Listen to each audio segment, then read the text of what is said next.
Good morning sir, good all of morning. You. Sir, जैसे कि हर महीने के बुधवार को हम साइबर जागरूकता दिवस मनाते हैं। आजकल बच्चों का पेपर चल रहा है, जिसकी वजह से बच्चे आज प्रेजेंट स्कूल में नहीं हैं। इस वजह से हम आपसे में जो स्टाफ है, इसमें डिस्कशन करेंगे साइबर जागरूकता दिवस के बारे में।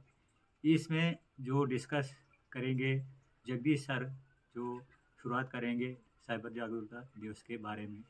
सर बोलिए कुछ इसके बारे में। Thank you sir, thank you. देखो सर, जैसा कि आप जानते हैं कि हम अपने स्कूल में इस प्रोग्राम को महीने के हर बुधवार को डिस्कस करते हैं। और पिछले दिनों जो हमारा 100 days cyber security and safety tips चल रहा था, उसमें भी हम लोगों ने काफ़ी काम किया और हमारे बच्चों ने भी डिस्कस किया। इवन पेरेंट्स भी हमारे साथ इस चीज़ के बारे में बात करते हैं कि this is one of the best programme by education department. और हमें भी अच्छा लगता है। हम आपसी डिस्कस करेंगे, जितने भी हमारे फ्रेंड सर्कल है उनके साथ हम डिस्कस करेंगे, तो कम से कम इन चोरों से हम बचे रहेंगे और किसी को हम नुकसान होने से बचा सकते हैं। और जी। बहुत सारी चीज़ें हम खुद भी सीख सकते हैं, क्योंकि हम कोई इतने साइबर एक्सपर्ट तो है नहीं।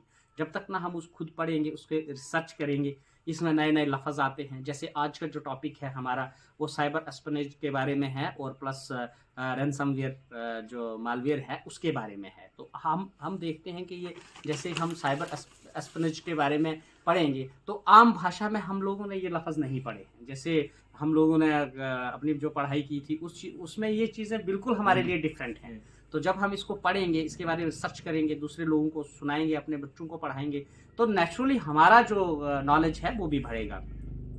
तो ये साइबर एस्पिनेज में क्या है, ये साइबर स्पाइंग ही है। यानी मतलब जो हमारी इंफॉर्मेशन है, जो डाटा है, कॉन्फिडेंशियल डाटा है, वो साइबर मीन से, यानी थ्रू बाय यूजिंग इंटरनेट से जो है, ये हमारा जो डाटा लोग चुराते हैं, वही है ये साइबर एस्पिनेज भी। ठीक है, इसमें क्या है, confidential information from government, business और ऑर्गेनाइजेशन थ्रू डिजिटल मीन से जो उसको चुराया जाता है, स्टील किया जाता है, उसको हम बोलते हैं साइबर एस्पिनेज। ठीक है, हम एक एग्जाम्पल ले लेते हैं। जैसे मिसाल के तौर पर हम पिछले दिनों खबरों में सुन रहे थे कि सरकार ने ये बैन कर दिया है कि जितना भी कॉन्फिडेंशियल डाटा है वो व्हाट्सएप पे शेयर नहीं किया जाएगा, मेल से शेयर नहीं किया जाएगा, क्योंकि इसमें जो है बड़े सारे चांसेस रहते हैं कि वो डाटा स्टील हो जाए और हमारी जो सिक्योरिटी ब्रीच हो जाए। जैसे जितना भी हमारा कॉन्फिडेंशियल बात होती है इन बिटवीन गवर्नमेंट्स या सिक्योरिटी एजेंसीज आपस में कम्युनिकेशन करता है, अगर वो कम्युनिकेशन जो है वो स्टील हो जाए और किसी दूसरे जो हमारे दुश्मन कंट्रीज़ हैं या कोई भी हमारा दुश्मन जो है उस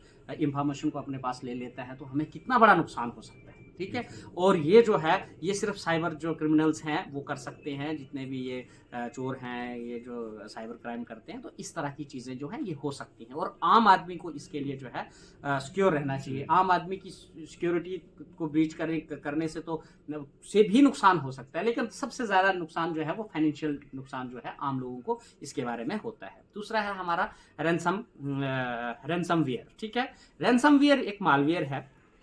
इसमें क्या होता है कि जो साइबर क्रिमिनल्स हैं वो अटैक करते हैं आपके किसी भी सिस्टम पे, और जितनी भी आपकी फाइलें हैं जिसमें आपका डाटा है वो इनक्रप्ट हो जाता है। यानी उसको आप ओपन नहीं कर पाते हैं। जब आप ओपन करते हैं तो वहाँ एक पॉपअप आता है, उस पर लिखा होता है कि आपकी जितनी भी फाइलें हैं वो इनक्रप्ट हो गई हैं। अगर आपको ये फाइलें एक्सेस करनी है, यहाँ तक आपको पहुँचना है, ये खोलनी है, तो आप इतने बिटकॉइन जो हैं ये हमारे इस वॉलेट में आप इतना पैसा ट्रांसफ़र कर दीजिए, एंड नाउ फिर आपको एक की दी जाती है, कोड दिया जाता है, जिससे आप अपना वो डाटा खोल सकते हैं। लेकिन उसमें कोई ये नहीं है, पक्की गारंटी नहीं है कि वो खुल जाएंगे। आप पैसे भी ट्रांसफ़र कर देंगे और ड्यूरिंग दी जो आप जब आप पैसा ट्रांसफ़र करेंगे उसमें क्या होगा, वो आपसे आपकी डिटेल मांगेंगे, आपका कार्ड, हाँ डाटा, कार्ड नंबर मांग लेंगे, आपका बैंक डिटेल मांग लेंगे, और उसको डबल फायदा हो जाएगा। एक तो वो आपसे वो फाइलें खुलवाने का पैसा भी ले रहे हैं, क्या पता वो फाइलें खोले ना खोलें, that is up to the criminals, वो उनके हाथ है। लेकिन साथ साथ वो आपका पूरा जितना डाटा है, शायद उसमें आपका आधार कार्ड नंबर मांग लेंगे, आपका पैन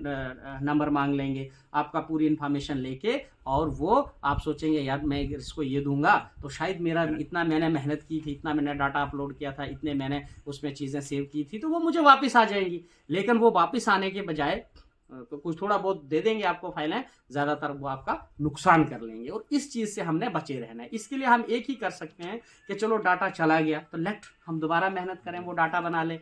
तो अगर हमें इस चीज़ के बारे में अवेयर नहीं है और हम उनको दे देंगे अपना सारा कुछ, तो वहाँ से क्या मिलेगा, या हमारी फाइलें खुलें ना खुलें, लेकिन हमारा जितना भी कमाया हुआ पैसा वो सारा खत्म हो जाएगा और उससे हमें नुकसान हो सकता है, डबल तो हम नुकसान हो जाएगा डबल नुकसान हो जाएगा। और थर्ड हमारा है ओटीपी फ्रॉड। तो इसके बारे में तो हम डेली डिस्कस करते रहते हैं, लेकिन जो ये जो आज के न्यूज जो वर्ड्स थे वो हमारे लिए यही था, साइबर एस्पिनेज और रैंसम मालवेयर। ठीक है, रैंसमवेयर के बारे में था, तो इसके बारे में हम ये थोड़ा सा डिस्कस किया। और जितने भी हमारे फ्रेंड सर्कल के लोग हमारी इस वीडियो को देखेंगे, जो भी इस वीडियो को देखेगा, जितना जो ये नॉलेज है इसको आप बढ़ा सकते हैं। जो चीज़ें हमसे छूट गई हैं वो आप ऐड कर सकते हैं और अपने बच्चों तक और पूरी सोसाइटी तक इस चीज़ को पहुंचाइए, ताकि हम इन साइबर क्रिमिनल से बचे। थैंक यू सर, बहुत आपका शुक्रिया इन्फॉर्मेशन के लिए। Thank you sir, thank you.